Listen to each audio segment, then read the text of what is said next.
Tuhan saudara, selamat pagi, shalom. Apa kabar semuanya? Saya berdoa kiranya Bapak Ibu semua ada dalam anugerah Tuhan yang luar biasa, melimpah dalam sukacita dan senantiasa berpengharapan di dalam Tuhan kita Yesus Kristus.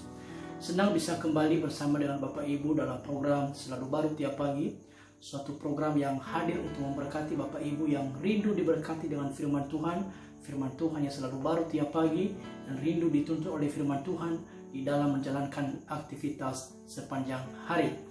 Dan dalam pertemuan kita di episode pagi ini, saya akan membagikan firman Tuhan yang saya beri judul Doa yang Mendobrak Kemustahilan. Nah, saya ajak kita untuk membaca Injil Matius pasal 17 ayatnya yang ke-20.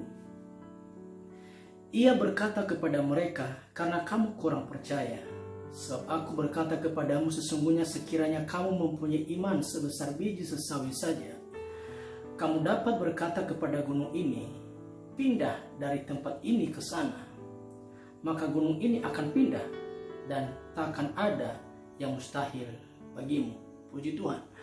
Ayat ini dilatar belakangi oleh sebuah peristiwa di mana Yesus menyembuhkan seorang anak muda yang sakit ayan. Dikatakan bahwa sebelum anak muda itu disembuhkan oleh Yesus, anak muda itu sangat menderita karena sakit ayan yang dideritanya.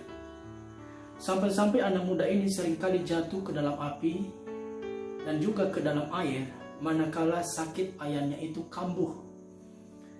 Nah, ada satu hal yang menarik dari pengakuan orang tua anak muda yang sakit ayan ini ketika dia datang bertemu dengan Yesus. Dia berkata kepada Yesus bahwa ia sebetulnya sudah pernah membawa anaknya ini kepada murid-murid Yesus untuk disembuhkan, tetapi murid-murid Yesus tak dapat menyembuhkannya. Pengakuan dari orang tua anak muda ini diperkuat dan dikonfirmasi oleh pengakuan dari murid-murid Yesus sendiri yang datang kepada Yesus dan bertanya kepadanya di ayat 19, mengapa kami tidak dapat mengusir setan itu? Nah, rupanya yang membuat anak muda ini sakit ayan adalah pekerjaan setan. Dengan mereka bertanya kepada Yesus, mengapa kami tidak dapat mengusir setan itu, mengkonfirmasi apa yang menjadi pernyataan dari orang tua anak muda yang sakit ayan itu. Nah, menariknya, tanggapan Yesus atas statement dan pengakuan orang tua anak muda itu dan jawabannya atas pertanyaan murid-muridnya kepadanya yang datang kepada Yesus bertanya, mengapa kami tidak dapat menyembuhkannya?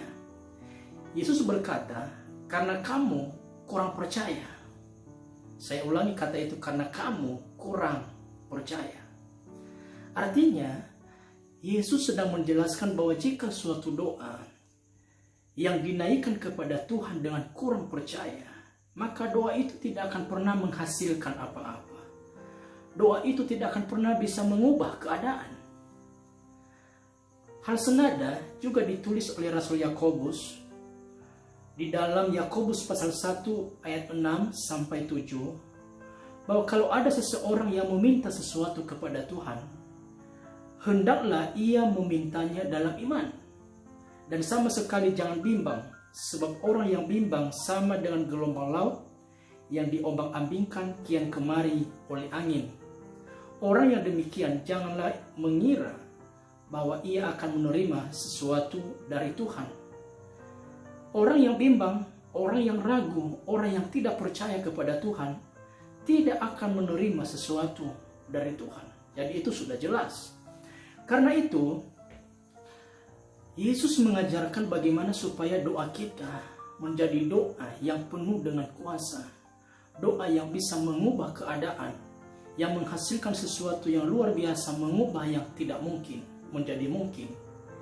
Yesus berkata, doa itu harus dinaikkan dengan penuh percaya kepada Tuhan dan tanpa ragu-ragu.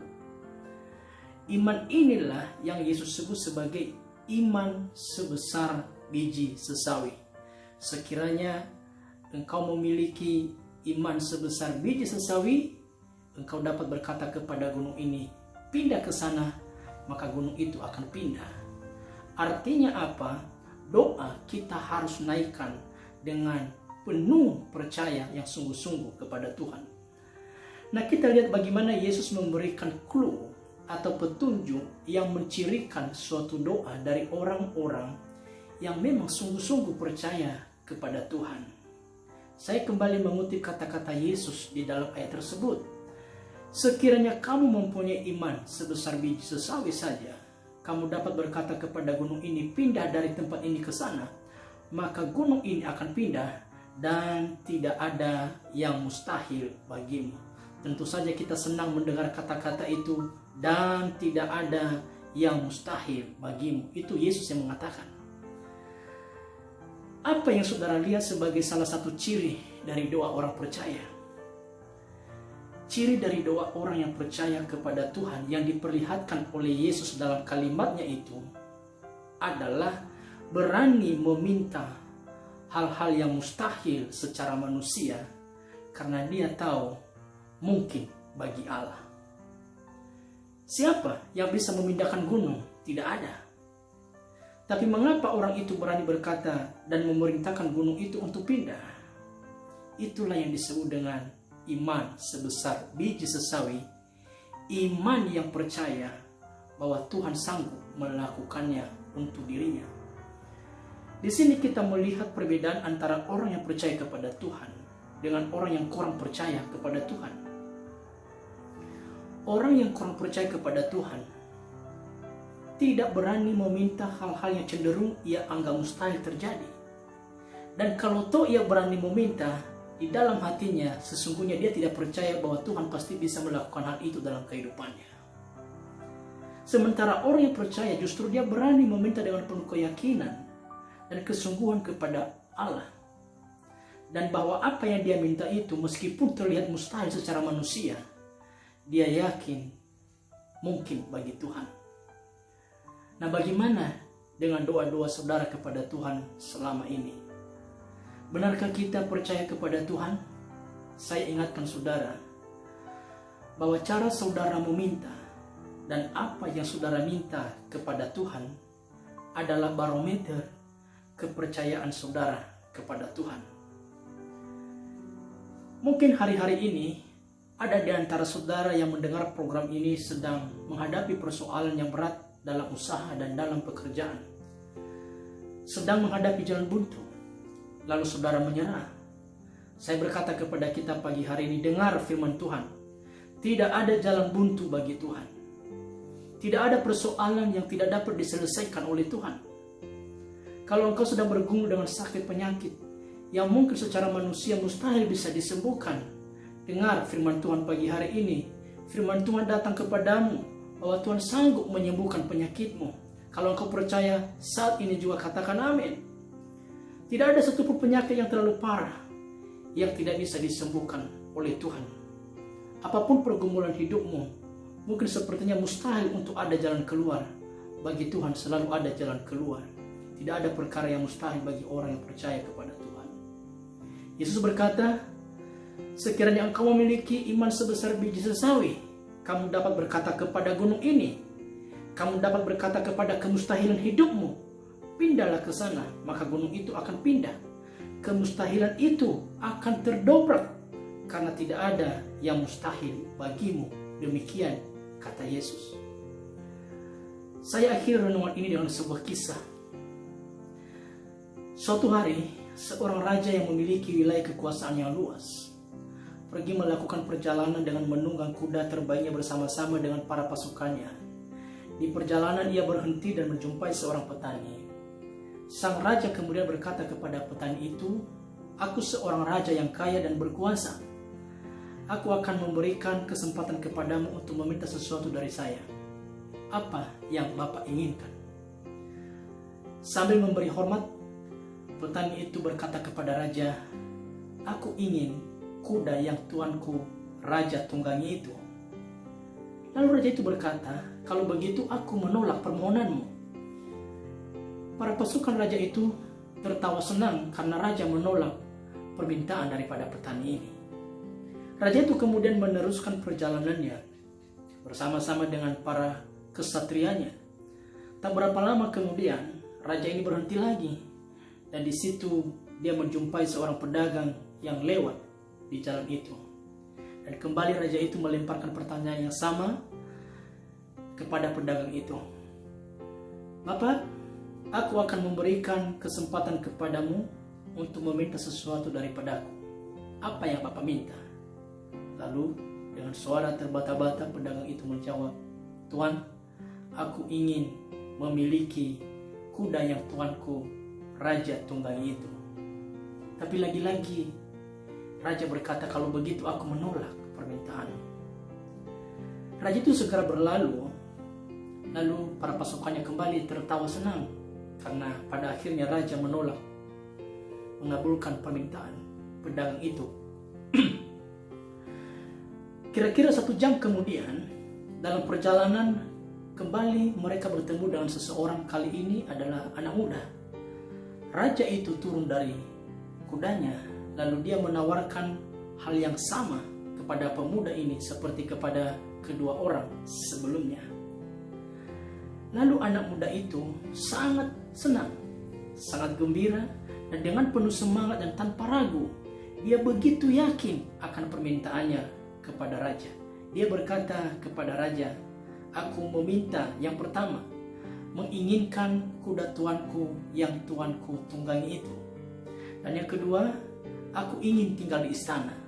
Dan yang ketiga, aku ingin separuh dari kekayaan baginda.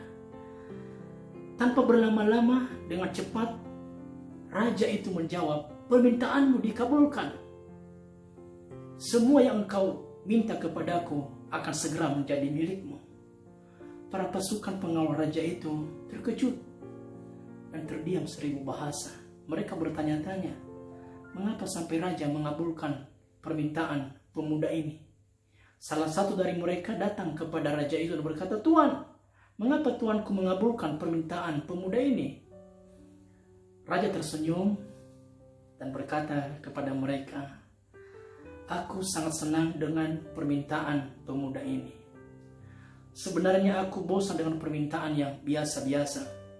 Karena aku seorang raja, memiliki kekuasaan dan kekayaan yang besar untuk aku berikan kepada mereka yang meminta perkara-perkara besar tanpa rasa ragu kepada saya. Orang seperti pemuda ini membangkitkan gairah saya untuk memberi. Nah saudara, bukankah apa yang diinginkan oleh raja itu dari orang-orang yang meminta kepadanya persis sama menggambarkan keinginan Bapa dalam diri kita? Tuhan ingin kita agar menaikkan permohonan-permohonan kita kepadanya dengan penuh keyakinan dan tanpa keraguan. Meskipun secara manusia mungkin mustahil, tapi kita harus berani meminta hal itu kepada Tuhan. Allah ingin kita mempercayai Dia sepenuhnya dalam hidup kita. Kalau kemudian raja itu tadi menolak permintaan dari si petani dan si pedagang itu sebetulnya dikarenakan karena dalam permintaan mereka itu terekspresi suatu sikap kurang percaya kepada raja, bahwa kalau mereka meminta lebih daripada seekor kuda, maka raja itu mustahil atau sanggup untuk memberikan kepada mereka. Kurang lebih yang ada dalam pikiran mereka seperti itu. Dan itulah alasan mengapa raja tidak mengabulkan permintaan mereka, karena mereka sesungguhnya tidak percaya kepada raja itu. Bukankah seringkali dalam hidup ini kita seperti itu? Kita berdoa kepada Tuhan, tapi kita ragu bahwa Tuhan sanggup melakukannya untuk kita. Mengapa kita seringkali tidak meminta hal-hal yang besar kepada Tuhan? Satu alasannya karena kita kurang percaya bahwa Tuhan sanggup mengerjakannya di dalam kehidupan kita. Akhirnya apa? Kita enggan. Kita tidak berani meminta lagi kepada Tuhan. Karena bagi kita itu terlihat besar, terlihat berat, dan terlihat mustahil untuk dikerjakan. Nah, saya berkata kepada kita pagi hari ini, apa yang mustahil bagi kita, tidak mustahil bagi Allah. Kalau saudara percaya, katakan amin. Kalau saudara percaya akan hal itu, bahwa bagi Tuhan tidak ada perkara yang mustahil, maka mulai hari ini saya mengajak Bapak Ibu Saudara untuk mengubah cara dan sikap saudara di dalam berdoa. Mulai sekarang berdoalah dengan iman kepada Tuhan, dengan sungguh-sungguh dan penuh keyakinan, maka saudara akan melihat penggenapan janji Tuhan di dalam kehidupan Bapak Ibu Saudara. Bagi manusia, mustahil laut merah bisa terbelah, tapi itu diperintahkan Tuhan kepada Musa. Bagi manusia, mustahil burung gagak bisa memelihara seorang anak manusia, tapi mujizat itu dialami oleh Nabi Elia. Bagi manusia, mustahil tidak terbakar dalam perapian yang menyala-nyala, tapi itu pernah terjadi, dialami oleh Sadrak, Meshach, dan Abednego. Jika bagi manusia mustahil satu keluarga bisa hidup hanya dengan segenggam tepung dan sedikit minyak dalam buli-buli untuk jangka waktu yang panjang, tapi mujizat itu pernah dialami oleh janda Sarfat. Dan masih banyak lagi deretan-deretan mujizat di dalam Alkitab yang menunjukkan bahwa apapun yang terlihat mustahil bagi manusia sangat mungkin bagi Allah. Nah, mari pagi hari ini jangan pernah meragukan kuasa Tuhan dalam hidup saudara. Jangan pernah ragu untuk meminta, dan jangan pernah menyerah, jangan putus asa. Sebesar apapun masalah dan persoalanmu, mungkin sebesar gunung, susah untuk dipindahkan. Yesus berkata, jika engkau memiliki iman sebesar biji sesawi, apa yang mustahil bagimu, gunung sebesar apapun, engkau bisa berkata, pindah ke sana, maka gunung kemustahilan dalam dirimu akan pindah seperti yang engkau kehendaki menurut imanmu. Tuhan sedang menunggu permohonanmu yang luar biasa kepadanya, yang disertai dengan iman dan keyakinan ketika engkau berdoa kepadanya pagi hari ini. Apa yang mustahil bagi kita sangat mungkin bagi Allah. Mari kita berdoa. Terima kasih Tuhan, sungguh hidup kami diberkati dengan firman-Mu pagi hari ini. Engkau meteraikan di dalam kehidupan kami. Hamba berdoa bila mana ada yang mendengarkan renungan firman Tuhan pagi hari ini sedang menghadapi masa-masa yang sulit, masa-masa yang sukar, atau ada hal-hal yang mustahil dalam pergumulan mereka untuk melihat jalan keluar. Kami berdoa dengan penuh keyakinan pada saat pagi hari ini di dalam nama Tuhan Yesus Kristus. Tuhan berikan jalan keluar dalam kehidupan mereka. Yang sedang putus asa karena sakit penyakit yang sedang mereka alami dalam kehidupan mereka, mungkin secara manusia tidak mungkin disembuhkan. Berikan pengharapan dan iman yang kuat kepada mereka pagi hari ini, bahwa di dalam nama Tuhan Yesus Kristus ada kesembuhan. Oleh bilur-bilur-Mu kami telah sembuh. Itu sebabnya Tuhan pagi hari ini, biarlah kebenaran firman-Mu menuntun kehidupan kami di sepanjang hari ini dalam kami beraktivitas. Berkati usaha kami, berkati pekerjaan kami, berkati semua apa yang kami lakukan sepanjang hari ini, dan sertai hidup kami sehingga kami boleh melihat pekerjaan-pekerjaan Allah yang luar biasa di dalam kehidupan kami, dan kami berjalan dalam kepastian, dan kami berjalan dari kemenangan kepada kemenangan. Di dalam nama Yesus Kristus kami sudah berdoa dan mengucap syukur. Haleluya, haleluya, amin. Puji Tuhan Bapak Ibu Saudara, terima kasih sudah bersama atau sudah bergabung dengan saya dalam program Selalu Baru Tiap Pagi. Kiranya program ini boleh memberkati Bapak Ibu Saudara sepanjang hari ini di dalam melakukan aktivitas. Tuhan Yesus memberkati.